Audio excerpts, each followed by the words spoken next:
Hi guys, Debbie Chu here from Chew on Vegan, and today I'm going to be answering some questions. About a week or so ago on one of my Facebook Lives, I asked everyone to submit some questions and then I would answer them in a future YouTube video. So today's the day I'm going to be answering your questions, so let's get started. I did make some notes, so I don't forget anything. So the first question is from Susie Ganio Duffy, and she would like to know what fruits are good to reduce inflammation and how much do you need to eat? There's a lot of foods that are good for reducing inflammation. As far as fruits, strawberries, blueberries, cherries, orange, pineapple, apples. In the vegetable category, there's even more. But more importantly, I would say you should focus on the foods that cause inflammation, and those are the foods you should avoid as well. And things like refined carbs like sugar, white bread, flour, oil, fried foods, all animal products cause inflammation. So if you're really looking to reduce inflammation, a plant-based diet is the way to go, and at least lean as far as you can that way to the plants. It's a process. Not everyone can go overnight into a plant-based diet, but there's a lot of resources out there. There's some great documentaries, Forks Over Knives, What the Health. So I would definitely check into those documentaries. They have a lot of information about foods that cause inflammation, but I think the first thing you would want to do is start adding in fresh fruits and vegetables into your diet. If you don't like spinach, put it in a smoothie and mix your strawberries and blueberries and pineapples in there and throw in a handful of spinach and you won't even taste it. It's really important to get those greens in there, and you need the fiber as well. There's no fiber in animal products, so a lot of diseases are linked to inflammation. Cancers, diabetes, heart disease, arthritis. So you can really alleviate a lot of problems just by switching your diet, and probably get off medications in the process. So that's my answer to that one. And if you have more questions, put them in the comments below. And then I have a question from Terry Lassiter. And this is probably the question I get asked the most, and that is, how do you get protein from a vegan lifestyle? So here's my list. So, of course, beans, lentils, nuts, seeds, quinoa, just to name a few. I put down some little facts and figures here. For a half a cup of quinoa, there's 7 to 9 grams of protein. For a cup of beans, there's 15 grams of protein. For a cup of lentils, there's 18 grams of protein. Peas, 8 grams of protein in a cup.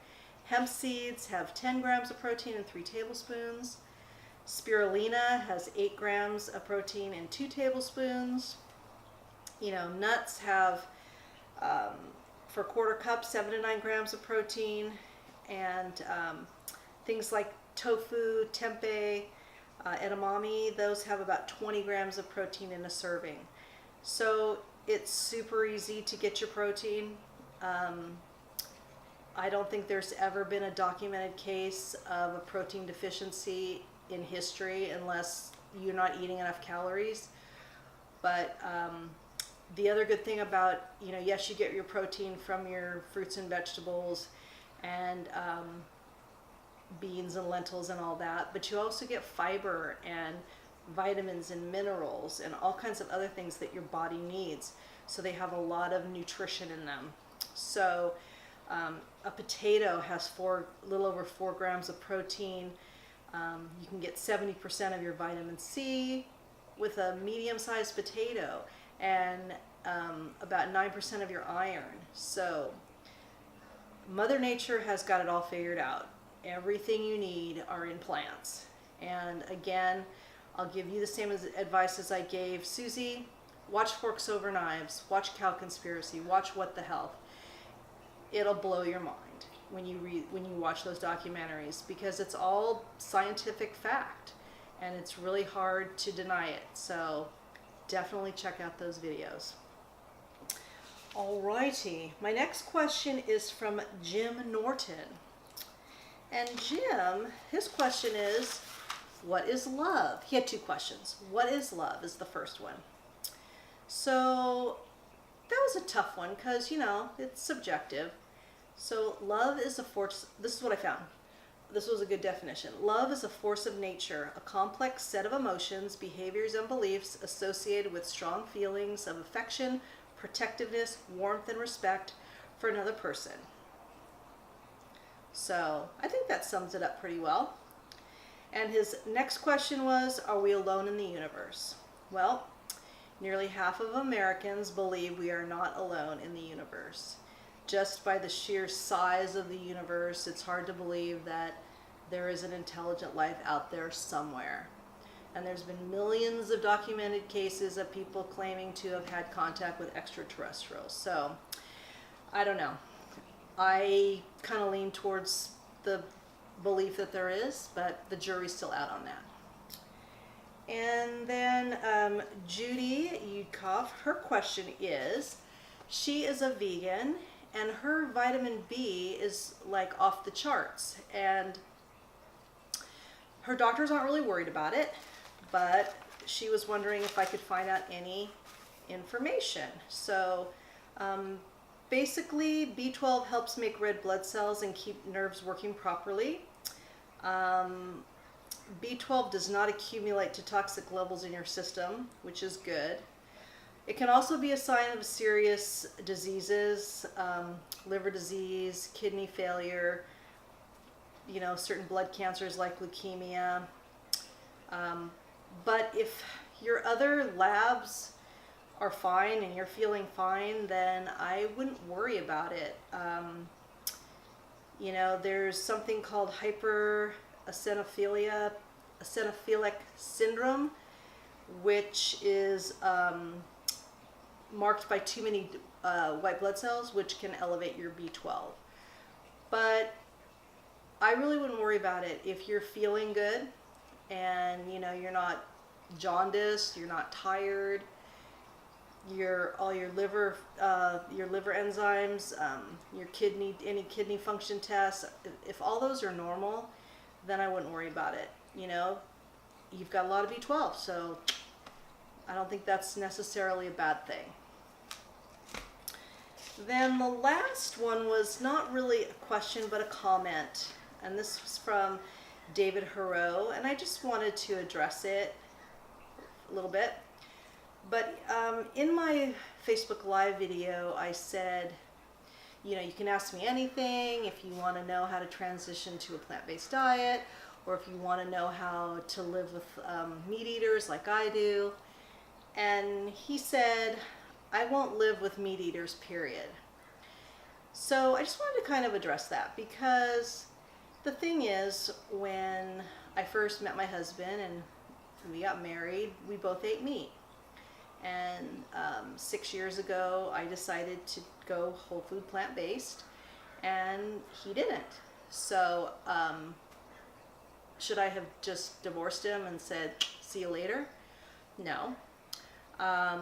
I think if you are living with someone who eats meat and isn't ready to change, that's okay. I mean, veganism, to me, is about compassion to animals, and I think you want to widen your circle of compassion to include meat eaters too. I mean, I think if you just lead by example, they're gonna eventually come over to your side. And my husband has, very much so. I mean, he's about 80-20. So anyway, I just wanted to address that. That sometimes, you start off with your partner, you're both eating meat, and then one changes, so the other one's not ready to. So you have to find a way to make that work. Everyone's on their own journey and on their own path, and you just have to do what's best for you at the time. So that's my take on it.